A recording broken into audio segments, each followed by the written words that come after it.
Sharper Point Commentary. All right, as we try to figure out how many homeless people there are in the valley, it's becoming rather difficult because of the possibility of rain. Every January, the Maricopa Association of Governments, using volunteers and outreach teams, surveys and counts the number of homeless individuals in their respective locations.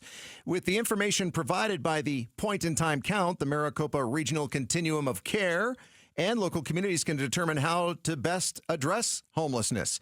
Our own Ballin Overstoles is out this morning with the volunteers who are doing the counting today, and with the possibility of rain in the forecast, we wondered if that would affect the count. Ballin told us what it was like last year trying to count people in the rain. It was actively raining at the time we were out, and volunteers were telling me, it's harder to find people because people who work in the space, they know where to find certain people. They know the areas they hang out. But when it's raining, they go to those areas and they're not going to find the same people. In fact, last year when I was, again, following along with the count, we were finding, empty tents and kind of areas that they thought people might have cleared out from because of the rain.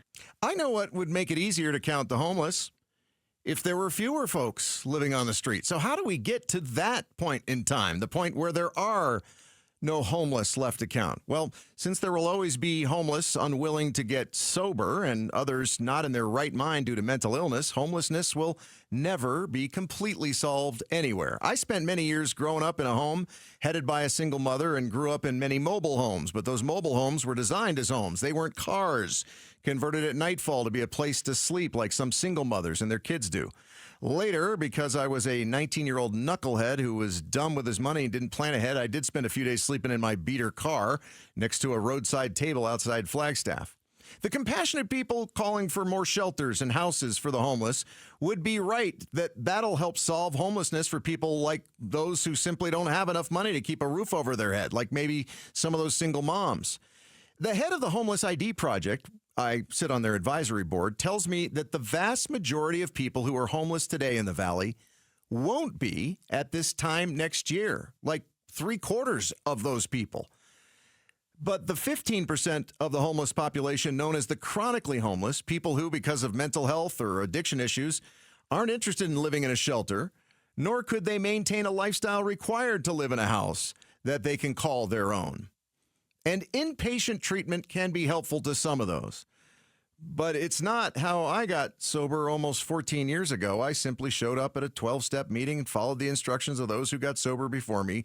Saving my life doesn't cost taxpayers a dime, and because the sober people who continue to help me do it for free, I know it's not fake, like some of the fake rehabs and sober homes we've been hearing about over the last few years that have stolen billions from Arizona taxpayers.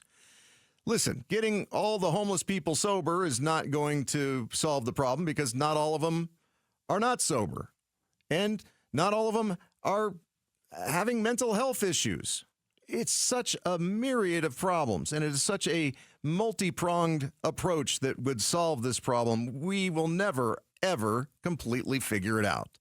But that doesn't mean we shouldn't try, and that doesn't mean we shouldn't hold people accountable who don't want to get help. They don't want to get better.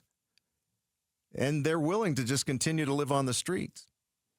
In fact, I knew a guy a number of years ago who was a physician living on the street.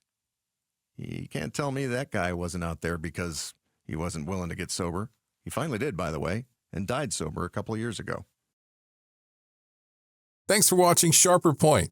Click to see more from Arizona's Morning News and tap the button in the middle to subscribe.